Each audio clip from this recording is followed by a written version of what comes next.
Welcome to NCERT knowledge. आज आप लोगों को यूपी बोर्ड क्लास 12 के फिजिक्स का इंपॉर्टेंट क्वेश्चन के बारे में डिस्कस करेंगे जो एग्जाम पेपर में 100% आने की गारंटी। आइए वीडियो के माध्यम से उन क्वेश्चनों का अध्ययन करते हैं। उससे पहले आप हमारे चैनल को सब्सक्राइब नहीं किए हैं तो प्लीज सब्सक्राइब कर ले और बेल आइकन को दबा दे ताकि लेटेस्ट वीडियो जो है आपके पास तुरंत के तुरंत पहुंच जाए। नए से नए वीडियो आपके पास तुरंत पहुंचेगा तभी आप आगे बढ़ पाएंगे और अच्छे से अच्छे क्वेश्चनों का ध्यान करेंगे तभी अच्छा से अच्छा मार्क्स से आप लोग पास होंगे। तो देखिए पहला क्वेश्चन हमारा दिया गया है एग्जाम पेपर के थ्रू से। पहला हमारा क्वेश्चन दिया गया है जो है वैद्युत द्विध्रुव आघूर्ण से क्या तात्पर्य है। जो वैद्युत द्विध्रुव आघूर्ण है इससे क्या तात्पर्य है, तो इससे क्या तात्पर्य है कि मतलब यहाँ पे इसका डिफिनीशन लिखना है। ये जो हमारा क्वेश्चन दिखाई दे रहा है इसका यहाँ पर क्या करना है, हमको इसका डिफिनीशन लिख देना है और इसका मात्रक व बीमा के बारे में इसमें क्या कर देना है, डिस्कस कर देना है। यानी वैद्युत ध्रुव क्या होता है, इसका सूत्र होता है 2QL, P बराबर 2QL इसका सूत्र होता है। तो इसका डिफिनीशन और इसका जो है मात्रक बीमा जो भी होता है इसको लिख देना है। सेकंड नंबर क्वेश्चन दिया वैद्युत क्षेत्र की तीव्रता की परिभाषा, जो ये दिया है सेकंड नंबर वैद्युत क्षेत्र की तीव्रता की परिभाषा, मात्रक व बीमा लिखिए। यहाँ पर भी इसकी परिभाषा लिख देना है, बीमा लिखना है और मात्रक के बारे में लिखना है। देखिए जितने भी इंपॉर्टेंट क्वेश्चंस है वो आप लोग को अभी बताया जा रहा है। इसका वीडियो कुछ अगले वीडियो मतलब अगले एपिसोड में आप लोग इसका सोल्यूशन पालेंगे। थर्ड नंबर क्वेश्चन हमारा है वैद्युत द्विध्रुव अक्ष के कारण। देखिए वैद्युत द्विध्रुव अक्ष के कारण तथा अक्षीय तथा निरक्षीय स्थिति में किसी बिंदु पर वैद्युत क्षेत्र की तीव्रता का व्यंजक प्राप्त करना है। यानी देखिए इसमें क्या करना है कि वैद्युत द्विध्रुव के कारण, देखिए ये फर्स्ट चैप्टर का प्रूफ में आता है, इसका सूत्र का निगमन क्या करना पड़ता है। एग्जाम में ये 3 से 4 नंबर का आता है। इसका सूत्र का जो होता है निगमन पूछता है कि वैद्युत द्विध्रुव के कारण किसी बिंदु पर अक्षीय स्थिति में वैद्युत क्षेत्र की तीव्रता बताइए। दूसरा पूछता है कि या तो अक्षीय पूछेगा या तो निरक्षीय पूछेगा। दोनों क्वेश्चन किसी एक में कंबाइन किया गया है तो दोनों क्वेश्चन अलग अलग होता है। तो इसका क्या होता है, सूत्र बताना पड़ता है। या निगमन करके मतलब सूत्र को सिद्ध करके यहाँ पर प्रूफ करके हमको क्या करना पड़ता है, इसको बताना पड़ता है। इसके बाद है एक वैद्युत फ्लक्स की परिभाषा हुआ मात्रक लिखिए। यह है हमारा वैद्युत फ्लक्स। फोर्थ नंबर जो क्वेश्चन है वैद्युत फ्लक्स की परिभाषा एवं मात्रक लिखिए। यहाँ पे इसका डिफिनेशन लिखेंगे, मात्रक लिख देंगे और सूत्र लिखेंगे। वैद्युत फ्लक्स की परिभाषा और क्या लिखना है, इसमें मात्रक लिखना है। अगला हमारा क्वेश्चन दिया गया है, अगला जो क्वेश्चन है वो है कि एक समान, ये है 5 नंबर क्वेश्चन, एक समान आवेशित। सबसे इंपॉर्टेंट क्वेश्चन है इस चारों पांचों क्वेश्चन में। सबसे इंपॉर्टेंट जो क्वेश्चन है यही है कि एक समान गोलीय कोश के कारण वैद्युत क्षेत्र की तीव्रता का व्यंजक ज्ञात कीजिए। एक समान गोलीय आवेश के कारण वैद्युत क्षेत्र की तीव्रता का क्या करना है, व्यंजक ज्ञात करना, सूत्र ज्ञात करना है। कहां पर सूत्र ज्ञात करना है, तो बिंदु कोश के, जबकि बिंदु कहां हो, बाहर हो, कोश के बाहर हो, कोश के पृष्ठ पर हो तथा कोश के क्या हो, भीतर हो।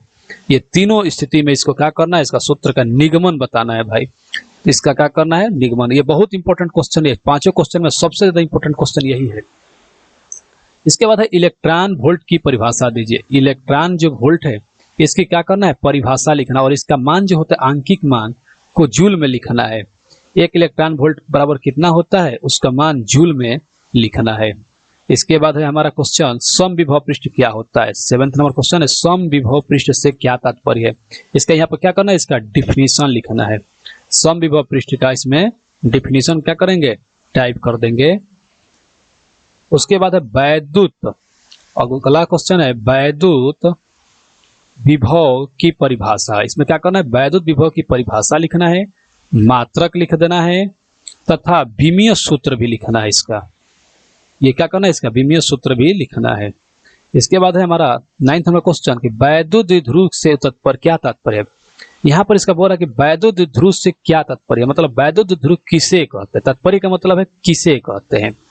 वैद्युत द्विध्रुव की अक्षीय तथा निरक्षीय स्थिति में, वैद्युत द्विध्रुव की अक्षीय तथा निरक्षीय स्थिति में किसी बिंदु पर वैद्युत विभव का सूत्र का स्थापित कीजिए। लिखा है ना, तो बताया जा रहा है कि अक्षीय हो या निरक्षीय स्थिति हो उसमें वैद्युत विभव के सूत्र का निगमन बताना है। देखिए सबसे इंपॉर्टेंट जो ऊपर 2 बताए थे, ऊपर देखिए ये 2 इंपॉर्टेंट क्वेश्चन बताए थे कि एक समान आवेशित गोलीय कोश के कारण ये और ये जो होता है सबसे इंपॉर्टेंट क्वेश्चन है इस पूरे चैप्टर में। यही दोनों क्वेश्चन है जो कि आने की 100% गारंटी है कि यही आने वाले हैं। इसके बाद है किसी संधारित्र की धारिता की परिभाषा। किसी संधारित्र की धारिता की परिभाषा लिखिए एवं इसकी मात्रक लिखिए और बीमा भी लिख दीजिए, सूत्र भी लिखिए इसकी। इसके बाद परावैद्युत सामर्थ्य क्या है और भंजक विभवांतर क्या है। दोनों में बहुत बार इसका एग्जाम्पल मतलब क्या पूछा, अंतर स्पष्ट करना है, दोनों के बीच क्या अंतर है, इन दोनों के बीच के अंतर इसमें क्या करना है, बताना है। अगला क्वेश्चन है संधारित्र की धारिता की परिभाषा दीजिए। 3 संधारित्र को श्रेणी क्रम में समांतर क्रम में जोड़ने पर समतुल्य धारिता का व्यंजक रख दीजिए। संधारित्र की जो धारिता है उसकी परिभाषा लिखना है। उसके बाद 3 गो संधारित्र को क्या करना है, श्रेणी क्रम में जोड़ना है और 3 गो को क्या करना है, समांतर क्रम में जोड़ने पर कैसे जोड़ा जाता है, उसका व्यंजक क्या होता है, उसी को क्या करना है, इसमें प्रदर्शित करना है, सूत्र का निगमन करना है। इसके बाद है मुक्त इलेक्ट्रॉन। इसके बाद क्या है हमारे पास, मुक्त इलेक्ट्रॉन क्या है। मुक्त इलेक्ट्रॉन के बारे में पढ़ेंगे कि मुक्त इलेक्ट्रॉन क्या है। देखिए यहां पर है ये मुक्त इलेक्ट्रॉन के अनुगमन वेग से क्या तात्पर्य समझते हैं, क्या समझते हैं। मुक्त इलेक्ट्रॉन के अनुगमन वेग से आप क्या समझते हैं, अनुगमन वेग तथा धारा घनत्व में संबंध। यहाँ पर मुक्त इलेक्ट्रॉन की परिभाषा लिख देना है और अनुगम वेग और धारा घनत्व में जो रिलेशन होता है वह लिखना है। उसके बाद 14 नंबर क्वेश्चन है विशिष्ट प्रतिरोध की परिभाषा मात्रक और भीमीय सूत्र लिखिए। विशिष्ट प्रतिरोध की जो है परिभाषा डेफिनेशन लिखना है, मात्रक लिख देना है और भीमीय सूत्र के बारे में याद करना है। इसके बाद विशिष्ट चालकता। इसके बाद क्या है, विशिष्ट चालकता की परिभाषा व भीमीय सूत्र एवं मात्रक लिखना है। विशिष्ट चालकता क्या होता है, परिभाषा, भीमीय सूत्र और मात्रक लिखना है। या 16 नंबर जो क्वेश्चन है अनओमीय प्रतिरोध एवं अमीय प्रतिरोध किसे कहते हैं, 2 उदाहरण दीजिए। बोला कि अनओमीय प्रतिरोध और अमीय प्रतिरोध किसे कहते हैं, इन दोनों का 2 उदाहरण देकर स्पष्ट करना, मतलब उसका डिफिनेशन लिख कर दोनों का 2 उदाहरण क्या करना दे देना है। उसके बाद लिखा कि R1 R2 R3 प्रतिरोध 3 चालकों को पहले क्या करना है, श्रेणी क्रम में और दूसरा क्या करना है, समांतर क्रम में जोड़ा गया है। इन प्रत्येक दशा में इसकी क्या करना है, संयोजनों के तुल्य प्रतिरोध की गणना करना है। यानी R1 R2 R3 को पहले श्रेणी क्रम में जोड़ना है, दूसरे समांतर क्रम में जोड़ा जाता है। कैसे जोड़ा जाता है, इनकी जो प्रतिरोध होती है कैसे होती है, यही इसमें क्या करना है, बताना है। इसके बाद है हमारा क्वेश्चन वैद्युत परिपथ संबंधी किरचॉफ का नियम। वैद्युत परिपथ संबंधी किरचॉफ का नियम जो है क्या है, यह कितने प्रकार का होता है, उल्लेख करना है। देखिए वैद्युत परिपथ द्वारा किरचॉफ का नियम होता है, उसको लिखना है और उसके नियम कितने प्रकार के, कितने प्रकार होते हैं, 2 प्रकार का होता है, उसका उल्लेख करना है। मतलब यहाँ पर उसका पूरा का पूरा लिख देना है, वर्णन कर देना है। उसके बाद है लॉरेंज बल।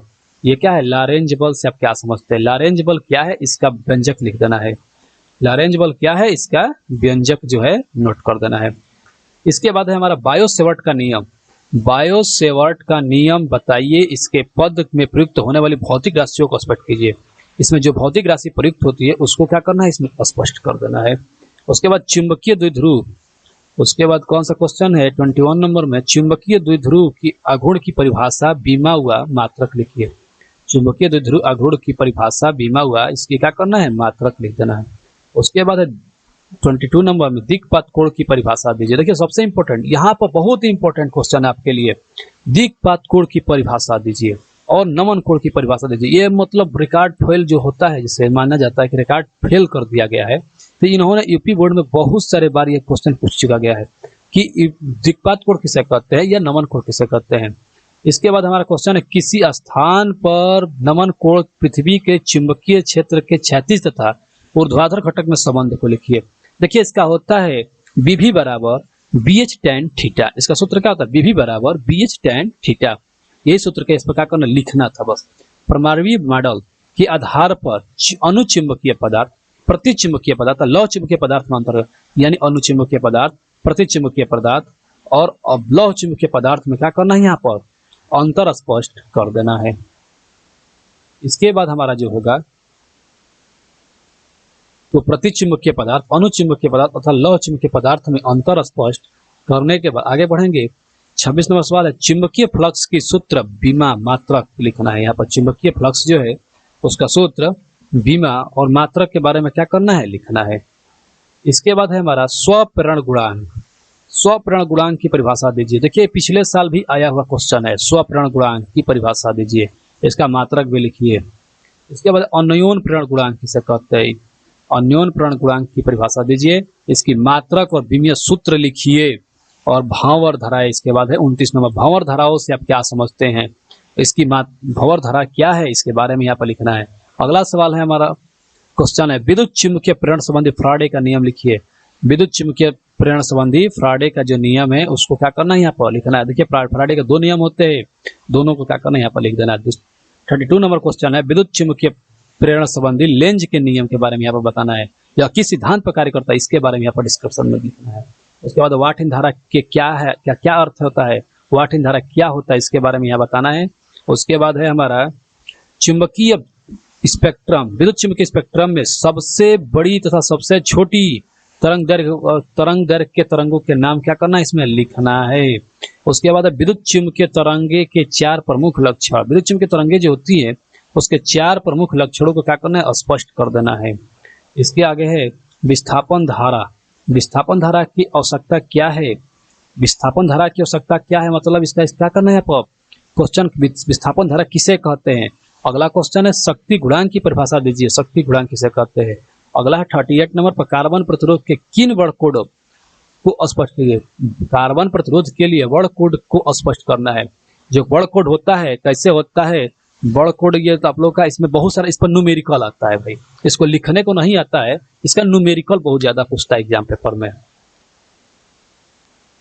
देखिए कार्बन प्रतिरोध के वर्ड कोड पर क्या करना है, इसका न्यूमेरिकल आता है, इसी के बारे में इसमें क्या करते हैं हम लोग अध्ययन करते हैं और इसका न्यूमेरिकल बनाते हैं। थैंक यू, आप इस मेरे वीडियो को देखते रहिए, लाइक करते रहिए और सब्सक्राइब करते हैं।